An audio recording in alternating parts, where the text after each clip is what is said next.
Here we have another question. Chris, you have been hinting, you have been giving suggestions about your prediction on the future of the UDA government, on the future of the Ruto presidency. But you've not made it clear. What is your prediction on the Ruto presidency? Yeah, because your predictions seem to be spot on most of the times. Not all the time, but most of the times. What? That's a super fascinating question.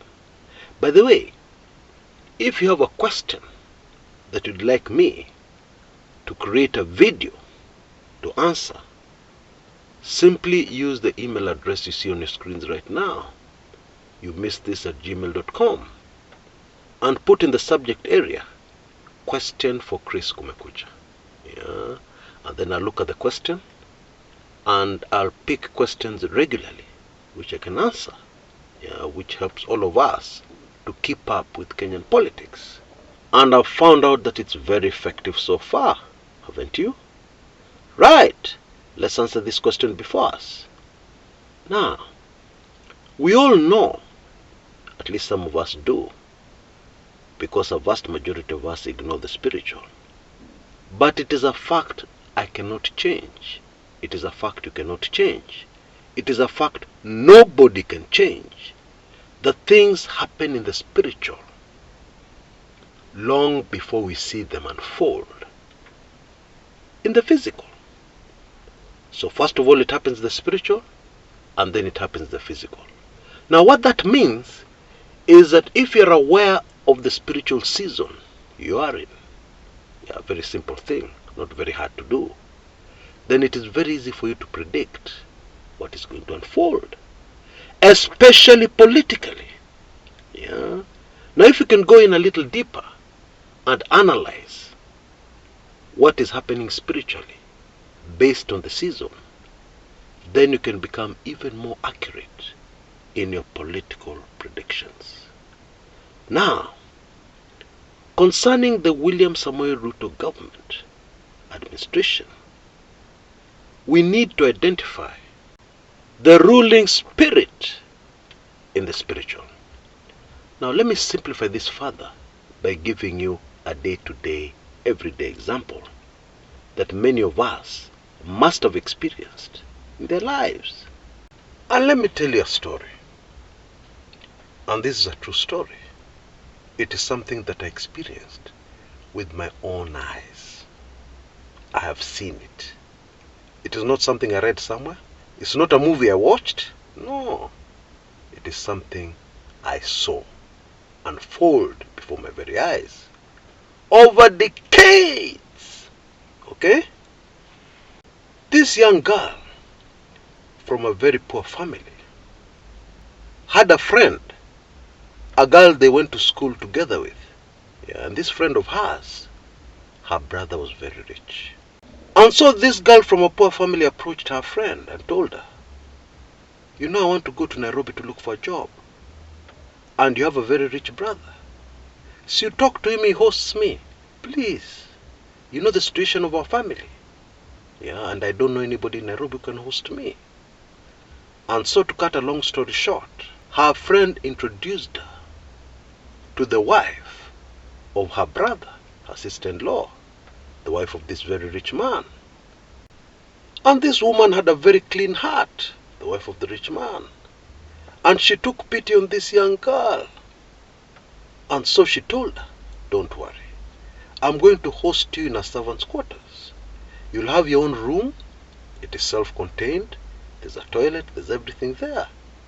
And what's more, I'll make sure that you're well fed. Yeah, so that you focus on getting a job, so that you lift your family out of poverty. Because I too came from such a family, and I totally understand.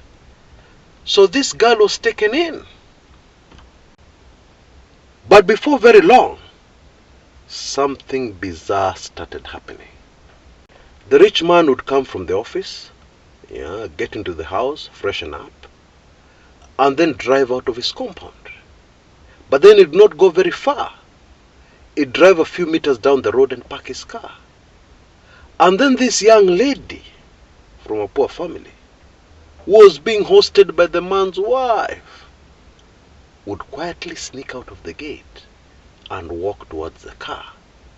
And she'd go out for a date with this rich man. Hiyo inaitwa betrayal.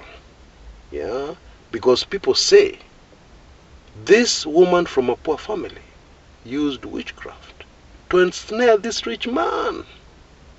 Well, it doesn't really matter whether she used that or she used seduction, or whether this rich man approached her first. It is still called betrayal.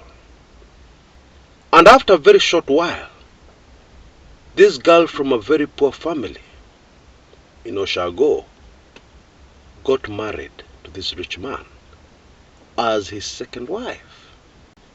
And the brand new couple started having babies.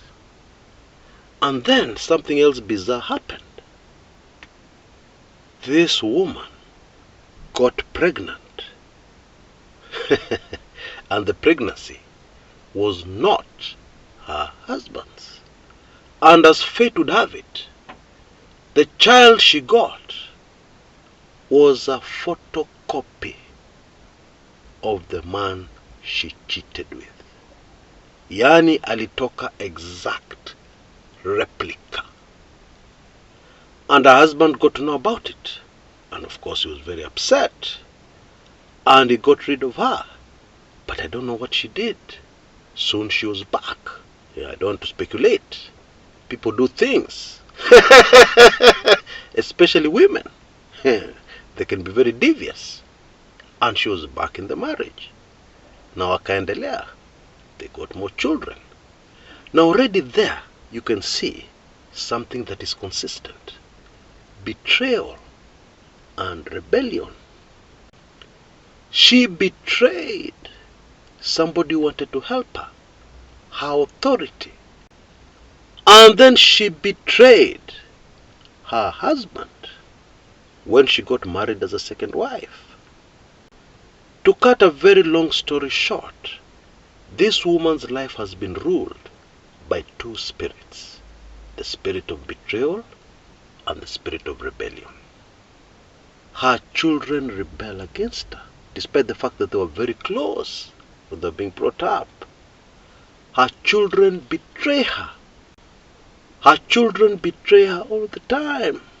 Her children rebel against her, despite the fact that they were very close. Her children steal from her. Can you imagine that? Now, anybody looking at this situation will not be surprised. Yeah. Especially if you look at the spiritual and the spirits that rule the situation. Okay? Betrayal and rebellion. Now back to politics. Our current president played a very huge role, very huge, very big, in getting President Uhuru Kenyatta into office as President of Kenya. Yeah, that one you acknowledge. And many things happened. Yeah, but I'm just trying to summarize this quickly. And then the Deputy President of Uhuru Kenyatta betrayed his authority.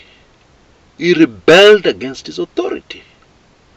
Ruling spirit, spirit of betrayal, spirit of rebellion. And indeed, if you look at what is happening currently, you will see clear signs of both spirits. We have the Deputy President, Rigathi Gachagua. You dear bloggers keep on telling us, you guys are dreaming. Everything is fine. Everything is okay with the Deputy President Gachagua. His relationship with the president is perfect. Hakuna shida hapo. Don't come here and invent problems. That's what they tell us. But when you look at the reality, duties and responsibilities are being taken away from the Deputy President and being given to a man called Musalia Mudavadi, who is the Chief Minister, Prime Minister, whatever you want to call him. We are told, yeah, whispers have it, that this has happened because Rigathi Gachagua did his own things.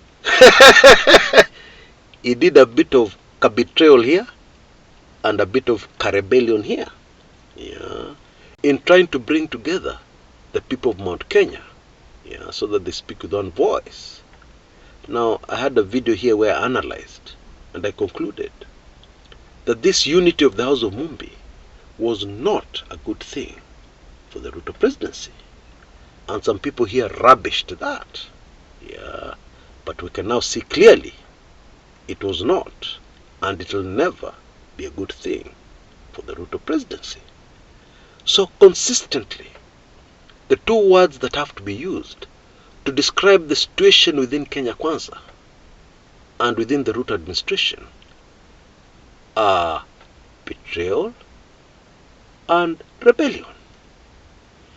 Spiritual laws are such that, and we can go back to that story I gave you, this woman rebelled, this woman betrayed, and got married to a rich man, and lifted her family out of poverty.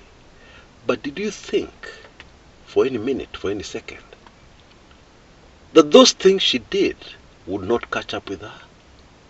Do you think for a minute or a second that spiritually, betrayal and rebellion did not come into her life and everything that surrounds her? And so, to answer this question, in one sentence, betrayal and rebellion is my prediction concerning the Ruto presidency. Until next time, this is Chris Kumekucha.